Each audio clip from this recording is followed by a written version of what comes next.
How exactly did Rodman dominate the glass? One jump, two jumps, three jumps in a row. His rebounding style was on a whole different level. While most guys are one and done, he could bounce off the floor 3 times before they even landed. Standing at only 6'7", he somehow averaged 18.7 boards in a single season. In an era ruled by legendary 7-foot giants in the paint, he snatched 7 rebounding titles right out of their hands.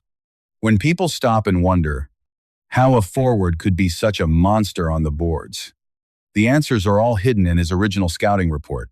6'7" in his bare feet, with a massive 7'2" wingspan, weighing in at 210 pounds, with a standing reach of 9 feet flat, his physical tools were absolute elite. That wingspan was 7 inches longer than his actual height. This massive, physical edge was the key to him dominating every single battle for the rock. Looking at his raw athleticism, Rodman had a 33-inch vertical leap, with a 40-inch max vertical on the move, clocking a 3.2-second three-quarter court sprint. His speed and bounce were top tier. As for his strength, he could bench 185 pounds for 14 reps, giving him a rock-solid base and core for the NBA. When breaking down his game, scouts pointed out a few major pluses. First was that god-tier rebounding ability, winning the rebounding title twice in his college career. He had an elite nose for the ball, predicting the bounce by reading the shooter's form like a pro. Plus, his second jump was lightning fast, out-leaping everyone else in his draft class. Even when boxed out by 7-footers, he would beat them to the ball every single time. Second was his lockdown defensive potential. That 6'7" frame and elite wingspan gave him a massive defensive radius on the floor. He could fly from the perimeter to the paint in a heartbeat, guarding all 5 positions at an elite level. Third was his pro-level power and stamina. He had the muscle to battle for position, and the engine to keep that intensity up all night long. But the red flags were just as obvious. First was the height limitation. Standing 6'7", he was undersized for a power forward in that era.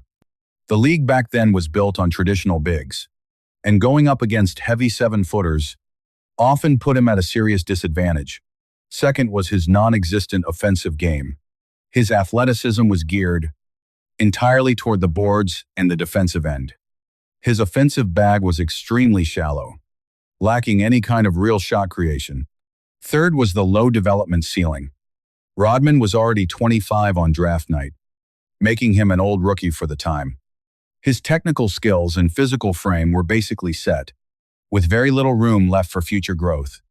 Overall, Rodman's talent profile didn't exactly stand out in a stacked draft class, and that particular year was filled with massive centers and elite scorers.